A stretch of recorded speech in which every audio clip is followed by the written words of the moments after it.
I'm Shivam, co-founder and CEO of QualGent. This is my co-founder, Aaron. Nice to meet you. I've seen a lot of familiar faces here. I've been around quite a bit. We are excited to show you what we've been building. Yeah. Maybe we can do a quick introduction of ourselves. Yeah, sure. We're both, of course, ex-Googlers. I was an engineer at Google for 5 years down in Mountain View. Worked on a whole host of things. I worked on the Android operating system, on foldable phones, as well as XR glasses and goggles, which is where I actually met Aaron. I was working on AI perception tracking. So when you put on the headsets or glasses, there are cameras that look at your hand gestures, your eye movements, your face expressions. And I worked on the on-device AI models that translate that into input tracking. And before that, I was working on QuickShare, which is the airdrop for Android platform. And you know how Google is, like we ship to billions of users. They take quality seriously, so they have this end-to-end testing on real devices.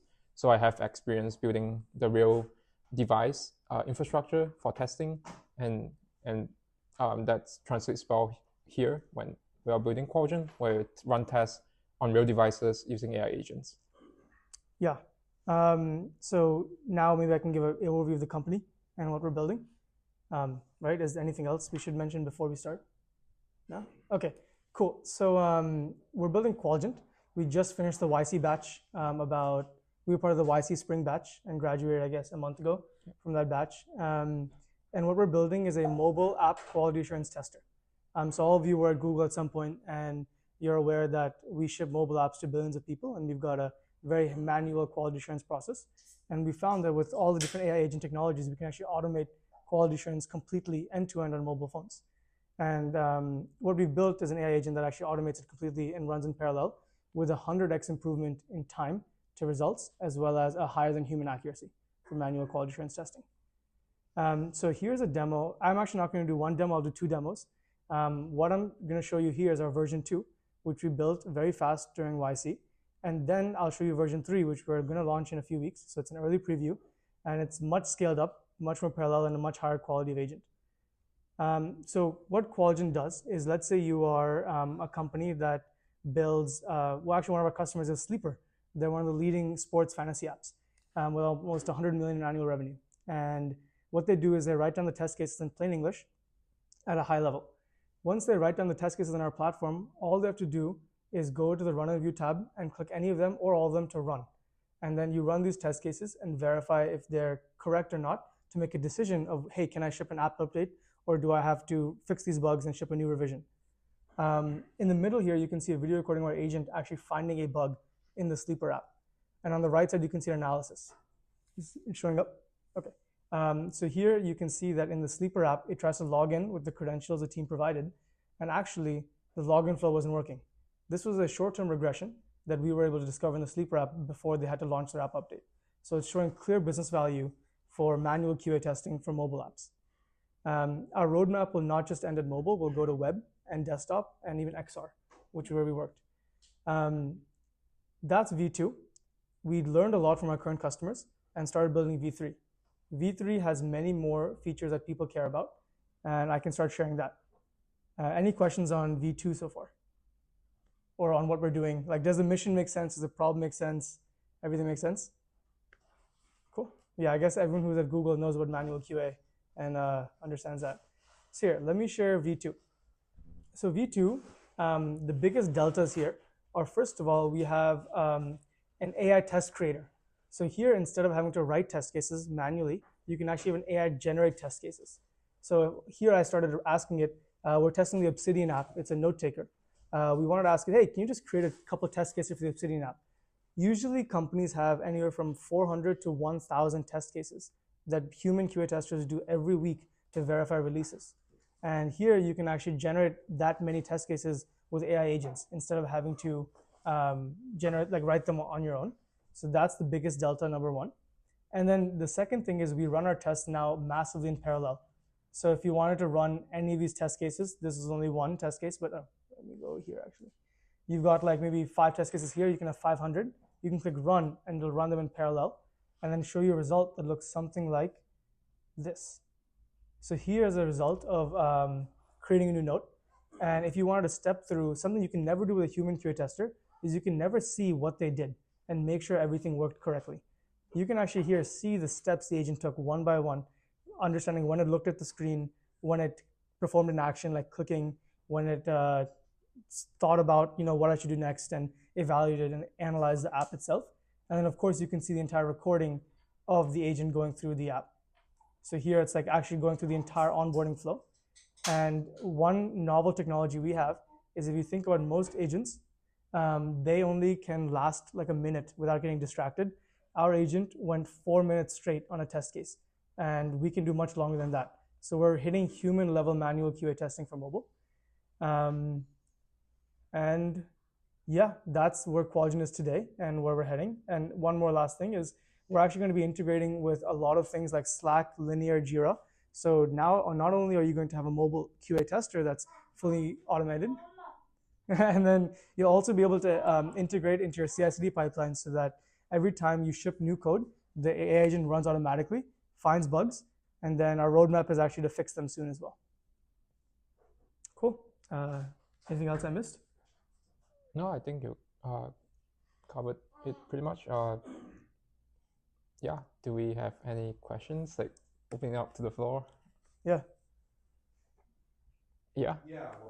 How did you find your first paying customer, and what's your plan to find two? How did you find your first paying customer, and what's your plan? Good question. So we right now have 4 paying customers and 1 design partner at 180K annual revenue. And so what we do to find these customers is we know all the top consumer apps across different verticals. We try to find someone that either posted that they're going to hire manual QA, or we just get the sense that they're going to hire manual QA. We email them a video of our agent running on their app and finding a bug. The moment you can find a bug in someone's app, you prove business value immediately, and they're likely to book a demo with us. Now, of course, after that flow, not everybody converts, but the conversion rate is quite high. When we send an email or LinkedIn meeting, LinkedIn outbound, like a video of us finding an app. Another path we've used is going to live events, like Xoogler events. We've actually gotten customers from these events, and also React Native, Expo, Swift, Apple, WWDC type events. Oh. Yeah. And what is your pricing structure for your product? We charge salaries, like QA tester salaries. Yeah. And we actually deliberately priced higher than human QA testers because we wanted people to, initially, we're still figuring it out, but initially, because we wanted to validate the hypothesis that people are picking us because we're better than human QA testers, not because we're cheaper. The main value offering we have is we're faster and more accurate. So we should be charging higher. QA tester salary these days? It ranges from 24K to 120K at Google sometimes. So yeah. Are you pricing on the high end or the low end of that? Middle. Around 60 to 70K ARR yeah. per cup. No, because companies hire multiple QualGent agents. But you're doing things massively parallel now. So how many QA agents did you represent just now? With that version 3, how many QA was that? So in the demo we just showed, it was 1, but we can run up to 25 right now, and we're trying to figure out how to do 100 plus. The challenge to that massively parallelism is the device infrastructure, right? Because we're running on physical devices. There's only so many you can get at a certain speed. And our structure is, as we get bigger and bigger customers, we procure more devices and grow the device lab. Is it mobile only, or is mobile only the product at this point? Right now it's mobile only because is it iOS only, or is it Android? Both. And it doesn't matter if it's Unity, React, Flutter, none of that matters because we interact with physical devices like a human. We tap, touch, swipe, scroll, all that sort of stuff. Cool. Nice. Yeah, and we'll do web soon as well. Okay. Yeah, and desktop. Yeah. Our dream customer is Google, but as we all know, Google will never use this because they love to build everything in-house. So the next one is Meta. You mentioned a Slack integration, so exactly how would that work out? What would be the value? At QualGent, please test this, and then we just report the result. Or we can be part of the group chats and continue to read the group chats. And then, like one of our customers, Zingro, they embedded their human QA tester inside the group chat for the product team. And every time the product team would release a new feature, the human QA tester would just like pick it up and start testing. We want to model that behavior too. So we'll just be inside the group chat, learning about what you guys are talking about, and then like running as needed. The idea is right now companies are writing code so fast, 10x faster with Cursor, but they're not shipping much faster because they're bottlenecked by human QA. So we can bring that time down to minutes you've closed the loop and are able to accelerate true software engineering to 10x. And we want to be everywhere people are talking about product so that we can just help them test immediately. Sorry if I missed this, but you met at Google doing XR. How did you pivot to this? Like, what was the impetus of that? Yeah, we wouldn't call it a pivot. We are probably like inspired when we were working on XR because we saw the potential of the AI agent technology. So back then, they were working on using Gemini to control the computer interface for phones and XR. So you can talk to Gemini, and Gemini can control the system UI, open up apps. So we saw like the potential of using that similar technology to solve the problem of QA. And that, a lot of companies are working on like the foundational technology, making this computer use technology better. And yeah, we saw that now it's the right time to, kind of shake up this legacy QA automation space with AI agents. And then we actually worked together for 2 years on Android XR, which was like one of the most intense projects at Google next to Gemini. So we had our first startup almost before this at Google. One quick question. Yeah. So all of these APKs or whatever being written inside an enterprise, like how do they share, and where is your whole infrastructure running? Yeah, so they share the files with us by uploading the app files, but this is again like not where we want to go. We're actually going to be building GitHub Actions, so we're part of their CI/CD pipeline. So we can automatically pull from their, like they compile the app, they call an action, and then run QualGent. We also have a .qg file that's inside the code base that has the test cases, so you can be fully inside your IDE and run QualGent. And then your second question was like your infrastructure running, it's in your own environment, so not in the enterprise. Yeah, our own. So we actually are exploring on-prem as well. I think we've been talking to a couple of large Android OEMs who have hundreds of QA testers, and for them, they would want an on-prem solution because they're releasing brand new operating systems. For them, we do on-prem, but right now we run it in our own device lab. Yeah, thanks.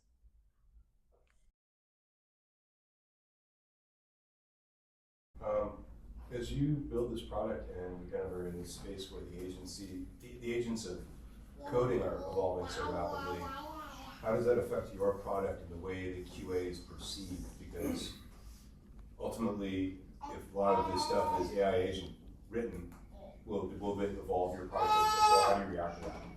That's like the perfect question. We get that question a lot. People always say, people are building coding agents. Why wouldn't they just build this as well? Or how does this work in that ecosystem? The answer to that is the more code that's written by AI, the more you need quality assurance because the volume of code is going up and human labor cannot meet the capacity needed to test all that software.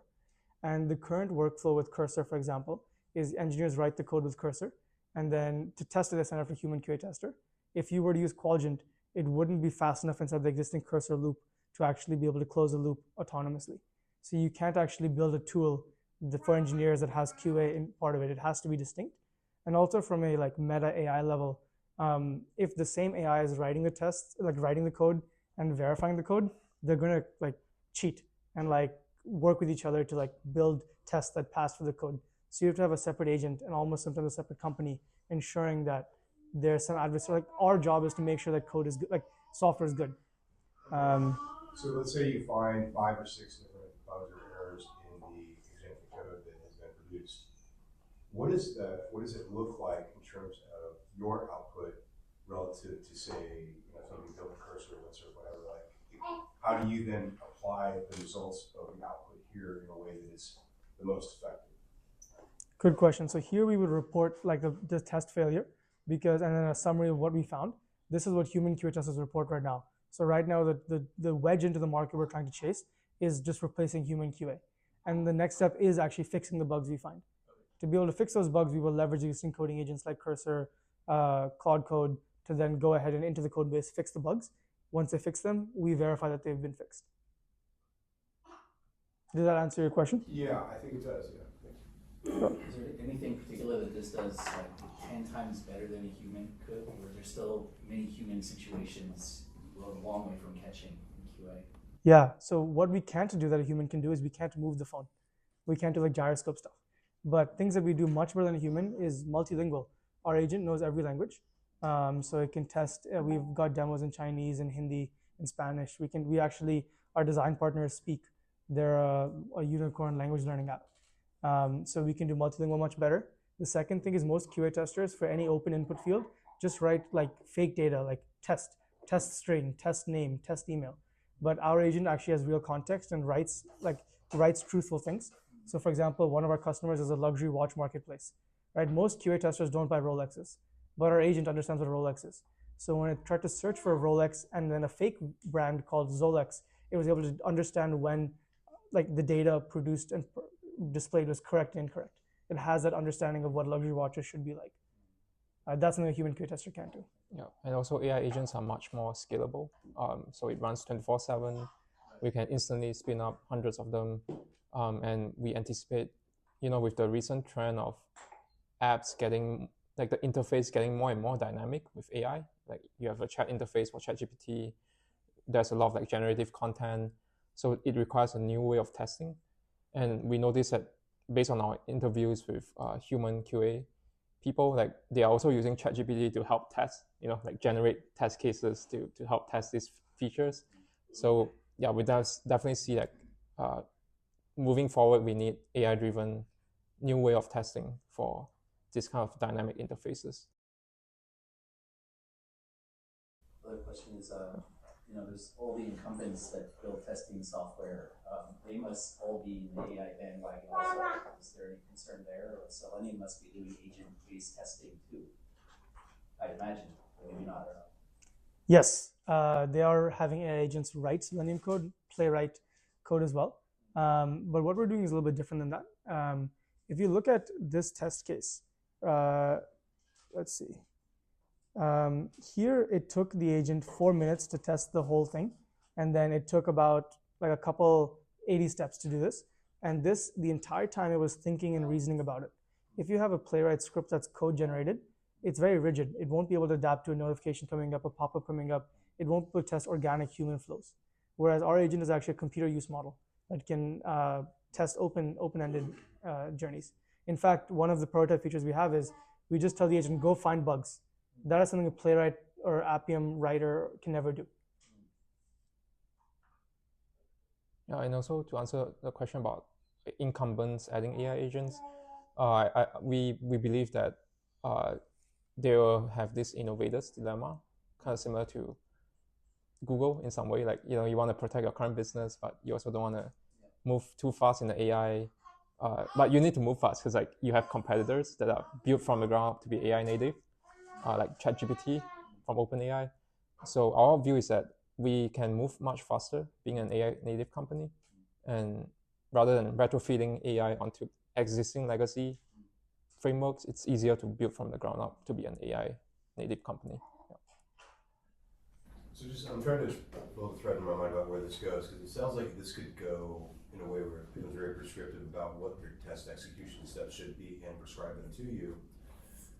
And they could go kind of ad infinitum there, right? It could be striving for perfection, right? And then perfection in the context of QA can get very expensive, right? So how does one balance out the cost of your product if you're utilizing it, and the balance there about how much QA, what's the quantum of QA I'm going to apply to this particular product, and what's, where the perfect is the enemy of the good? Does that make sense? Yes. The question is to make sure I understand correctly. It's basically how much QA do I need to hire before I'm happy? Like if I hire too few, I'll have poor quality. If I hire too many, I can't afford that. Right. So right. And then $40,000 or $120,000 with your company. Right. Like how do I know what the right amount is? And is that my decision as the owner of the product, or yeah? How does that play out? So this is a constraint that only exists with people because you have to hire and onboard, right? If you wanted to decide today, I want to hire 10 more QA testers, you have to go and source them, hire them, onboard them. With our agent, you can just click a button and it multiplies. So you can actually fluctuate how many QA testers you have at any time. If you want 1, you can have 1. If you want to have 20, you can have 20. So that's one benefit of this AI approach. And then our long-term vision is actually to capture the entire development lifecycle. So not only do we do QA, that's the wedge, we're going to go into fixing these bugs, building features, integrating the session replays, and be able to actually understand user behavior so that ultimately product teams just need to use QualGent. QualGent uses Cursor and other coding agents to build, and we just are the ultimate building machine, is the long-term vision. With QA being a very, very strong wedge. Itself is a $120 billion market. Your QA, does it tackle security concerns and things like that? Like, is it going to tell me if, like, you know, I've left my Firebase open or something like this? You know, like, it's like, is it gonna be able to run alert, that kind of stuff, and things like that, or like, what's the, like, how does that play out? Are you going to be able to rep and warrant that we're going to plug all your security concerns? Like, what level, down to what level, right? Down to the Google Cloud level, right? Where does it play out to? Go ahead. Yeah, that's a great question. So, I mean, it really depends on the focus from the customers. If that's like, so we would test very similar to how human QA testers would test, that caters to the mainstream user. But for that kind of like adversarial testing, where you really drill down on the security features. Pen testing. Yeah, pen testing. That's a slightly separate market. Yeah, but we, like one idea we talked about is like we can actually be like the distribution platform for these like specialized AI agents to come in as well. Once we set up that funnel, yeah. So yeah, definitely there's like requests for security pattern testing, there's accessibility testing, there's localization testing. So your specialty is going to be in usability, not in security, right? For now, yeah, correct. And so, yeah, but I think that's a great question. Like QA is kind of like, yeah, like we are chasing perfection, but like, you know, to get to that last 10% of perfection, it's like a lot of testing, and really depends on like how seriously our customers take quality. Like, for example, Apple would take this very seriously. Like, they would invest a lot in making sure this is done well. So yeah, we with AI agents, it's very similar. Like, we can look at like the number of test cases they want tested, right? And then from there, we can estimate like the number of AI agents they will need to run the test in a reasonable amount of time. So yeah, like depends on how soon they want the test results. Yeah, like that would determine like how many AI agents they will need to hire, if that makes sense. But just to be clear in my head, I'm trying to determine your focus is going to be on usability and it's not going to be on security, right? Correct, for now, yeah. I mean, yeah. Yes. I actually, sorry if I missed the demo, but you know, sometimes there's like infinite ways to do something in the UI. How do you have to prescribe something like, here's the top 10 things I want you to test versus, or you just let it go and figure out all the paths and let it detect that, hey, people are getting to this page, they should never have gotten there because they didn't do this step first. How does it reconcile all that flow? Both. Every company today has a list of a couple hundred test cases that tell like, hey, a user should be able to do this, here's how. And that's what they give to manual QA testers today. So companies already have that, and we ingest those spreadsheets as is. We also have an agent that just like goes ahead and plays with the app and discovers bugs in real time. And then the third avenue we're exploring, which is part of our roadmap, is integrating with session replays, so we can get direct understanding of what users do on the app and then test the same way users test. Without any, like, the beauty of session replays is you know what users are doing the entire time. You can just have the agent replicate those steps and then find slight diversions. In fact, one of our customers actually wants us to be like on their support page, protected by QualGent. And then like any bug that is found goes to us first. We help triage it, reproduce it, and then report a full bug report for engineers on the team. Did you say yes to their offer? So right now we're actually like, we're in a very fortunate position where we have more customer inbound and more feature inbound from our existing customers than we can surface. So we're actively hiring to be able to address all these gaps. So you want to control the number of customers right now? Well, actually, after V3 comes out, it'll be self-serve onboarding. So within like a week or two, we can just scale.